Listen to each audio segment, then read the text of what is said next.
Oui, ouais, c'est ce que j'ai fait. Bah voilà, comme ça tu peux les faire défiler. Peut-être mettre un peu plus. Jean Géringer, chercheur en matériaux, ancien chercheur à l'école des mines, sur les prothèses totales de hanches. Et mon job scientifique, on va dire, je m'intéresse aux mécanismes tribologiques de frottement entre les différentes combinaisons de matériaux qui sont utilisés pour les implants orthopédiques. Je peux travailler sur l'épaule, la hanche, le genou, et puis aussi, pourquoi pas, sur des...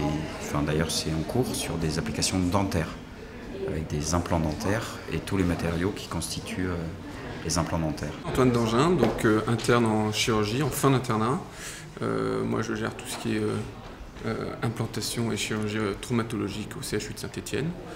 Donc, effectivement, on se sert beaucoup des travaux de gens sur la tribologie et la mise à niveau un petit peu des implants dans notre service pour les patients. La complexité de cette opération, sachant que des implants de hanche existent depuis des années, comment est-ce que ça progresse? Alors, il y a une constante évolution des implants, que ce soit au niveau des matériaux, que ce soit au niveau des revêtements et aussi au niveau des interfaces de frottement, qui sont l'un des points faibles en fait, de la prothèse de hanche actuelle.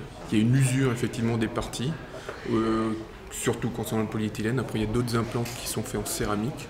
Ceux-ci sont plus durs, donc mieux résistants à l'usure, mais sont plus cassants.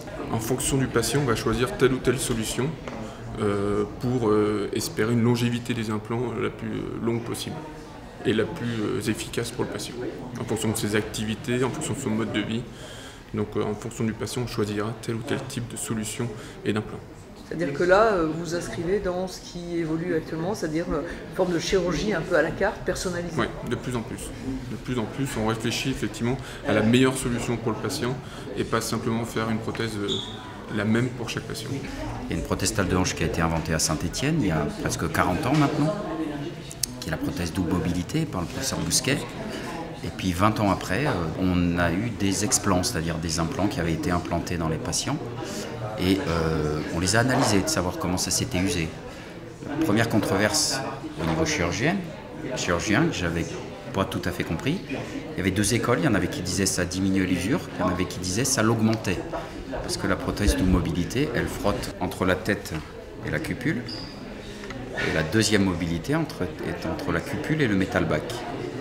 Deux endroits où ça frotte, les gens pensaient ça s'use 2 fois plus. Et c'est moins bien, parce que ça, c'est pas des matériaux qu'on a dans le corps humain au départ, on va dire, à la naissance. Et que ça, ce sont des particules nocives, donc qui fait de l'inflammation. Ben, finalement, via ces études véritables, j'ai envie de dire, à partir d'explants, des choses qui ont fonctionné chez un patient, on a montré qu'il n'y avait pas plus d'usure.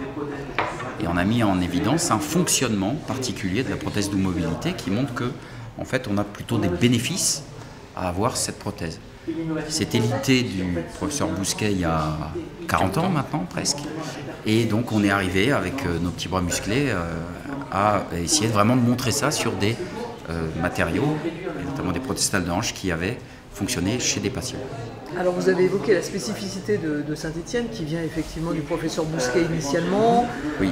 Je crois qu'il y a eu des recherches aussi dans l'espace sur l'usure osseuse qui peut-être a des incidences. Oui, en fait, on a un projet de recherche là, qui est en train de se monter avec le LBTO. Les travaux dont vous parlez, c'est avec le LBTO, le laboratoire de biologie du tissu osseux, qui ont une spécificité pour travail, on va dire, sur l'ostéoporose, la dégradation de l'os et de sa constitution avec l'âge. Ok, on se dit, dans l'espace, il y a moins de gravité. Les cellules, peut-être, ou l'os, on va pouvoir le construire différemment. En Russie, ils ont actuellement mis au point une méthode pour développer des cellules osseuses avec une centrifugeuse. Et ils ont pris ces matériaux qui sont avec Thomas Pesquet, je ne sais pas exactement où, dans sa poche, quelque part. Il va donc tester ces matériaux, puisque c'est pas mal de les tester dans des conditions où il n'y a pas beaucoup de pesanteur, parce qu'on va permettre une croissance en fait particulière. Je n'ai pas exactement les bons mots, je ne suis pas biologiste. Et donc ça, c'est les travaux en cours, et on va donc signer une convention le 16 février pour allier les travaux avec les centrifugeuses et la constitution des matériaux osseux en Russie, le LBTO et nous, École des Mines, pour les tester mécaniquement et avoir des informations sur la durée de vie aussi, c'est-à-dire en frottement de ces matériaux qui vont pouvoir être utilisés pour remplacer des défauts osseux chez les patients. Le but de ce concept, c'est de tout de même limiter les luxations de prothèses de hanche, une des principales complications de cette chirurgie. Donc au final, avec les résultats qui sont nettement positifs concernant cette complication, les gens y prêtent de plus en plus attention. Est-ce que ce qui se passe pour la hanche, qui maintenant est une technique, on va dire rodée, même si effectivement en cours d'évolution, en évolution perpétuelle finalement, est-ce que ça s'applique encore à toutes les parties osseuses du corps humain, ou est-ce que certaines sont quand même nettement plus délicates? Le concept de la double mobilité, non, je pense pas, parce qu'il y a peu d'articulations qui ont une anatomie proche de celle de la hanche. Par contre, l'évolution des matériaux ou des revêtements, des implants avec les interfaces avec le tissu osseux, ça peut toucher n'importe quelle articulation.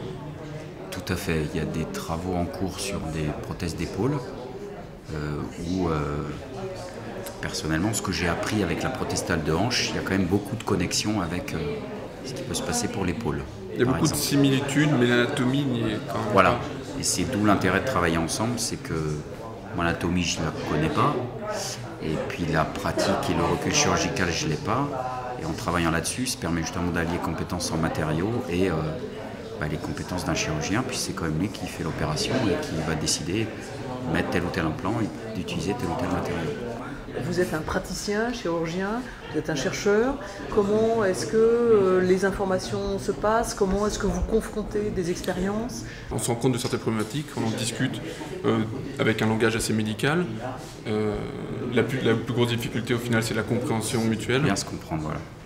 Entre ingénierie et domaine médical. Jean s'est beaucoup adapté à nous. Non, puis vous aussi, je dirais d'abord c'est une histoire d'intelligence, il faut essayer de travailler avec d'autres personnes qui ne sont pas forcément inférieures, supérieures, mais pour se comprendre, premièrement, puis après ça permet d'avancer avec les mêmes cartes, on joue aux cartes avec les mêmes cartes. L'accessibilité au laboratoire, à l'échange d'informations, se joue beaucoup. Ah ouais, c'est impératif. On a d'ailleurs beaucoup de travaux de thèse ou de recherche qui se font simultanément avec le laboratoire du CIS.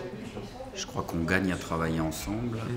Et un exemple aussi, c'est que par exemple, on va ouvrir une formation pour des chirurgiens, diplôme universitaire, ça s'appelle, pour justement apporter des compétences et des connaissances matériaux aux chirurgiens. Et je pense que ce sera qu'un bénéfice pour la communauté des chirurgiens. Je vous remercie beaucoup. Merci.